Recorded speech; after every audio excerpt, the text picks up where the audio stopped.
আসসালামু আলাইকুম আমার প্রিয় ভিউয়ার্স। আজকে আপনাদের সাথে একটা ভিডিও শেয়ার করব। আশা করি ভিডিওটা ভালো লাগবে।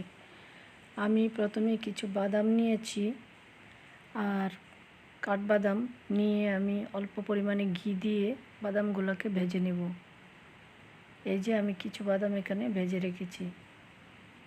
আসলে আমরা সবাই যদি একটু সচেতন হই তাহলে আমাদের শরীর সবসময় সুস্থ বা ভালো থাকে।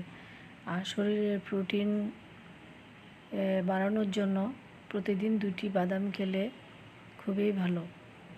তো যাই হোক, আমি এখানে অল্প পরিমাণে ঘি দিয়ে আমি বাদামগুলোকে ভেজে নিচ্ছি। এভাবে সুন্দর করে আমরা যদি ভেজে নিই তাহলে সংরক্ষণ করি তো অনেক দিন পর্যন্ত খাওয়া যায়। তো আমি এভাবেই বাদামগুলোকে ভেজে নিচ্ছি ঘি দিয়ে ভেজে। এই যে দেখতে পাচ্ছেন, আপনারা হাতের ঘিও দিতে পারেন, আবার কেনা ঘি দিয়েও ভাজতে পারেন। অল্প পরিমাণে ঘি দিয়ে আমি বাদামগুলো ভালো করে ভেজে নিয়েছি। এখন আমি বাদামগুলোকে ঠান্ডা করে নেব। আমার বাদাম ঠান্ডা হয়ে গেছে। এখন আমি একটা ব্লেন্ডারের মধ্যে বাদামগুলো দিয়ে দিচ্ছি।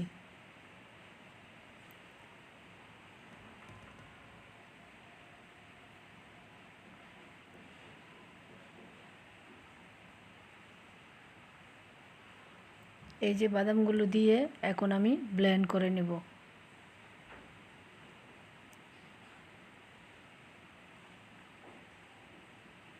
এই যে আমার বাদাম ব্লেন্ড করা হয়ে গেছে, দেখতেই পাচ্ছেন কত সুন্দর হয়েছে। এইভাবে আমি সবগুলো বাদামেই ব্লেন্ড করে নেব।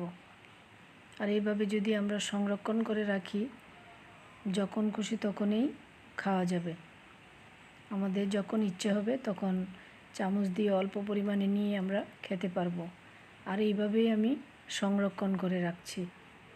আর একটি কথা না বললেই নয়, যারা আমার চ্যানেলটিকে সাবস্ক্রাইব করেছেন তাদেরকে অসংখ্য অসংখ্য ধন্যবাদ। আর যারা এখন পর্যন্ত আমার চ্যানেলটিকে সাবস্ক্রাইব করেননি তারা অবশ্যই আমার চ্যানেলটিকে সাবস্ক্রাইব করে পাশের বেল আইকনটি বাজিয়ে দিবেন। তো এইখানে আমি যে সংরক্ষণ করে রেখেছিলাম বাদাম, এখন আমি যেহেতু ওটস খাবো, তো আমরা ওটসের মধ্যে অল্প পরিমাণে বাদামের যে আমি গুঁড়ো করে রেখেছিলাম ব্লেন্ডারের সাহায্যে, সেটা অল্প পরিমাণে আমি দিয়ে নিব। আমি এইভাবেই সংরক্ষণ করে রেখে দিয়েছি। আর এখানে ওটসের মধ্যে আমি অল্প পরিমাণে বাদামের গুঁড়ো দিয়ে নিচ্ছি। দিয়ে আমি দুধ দিয়ে ওটসটাকে খেয়ে নিব। তাহলে কাজটা কত সোজা হয়ে গেল যে আমি ওটসের সাথেও বাদাম খেতে পারছি। তৈরি হয়ে গেল আমার নাস্তা।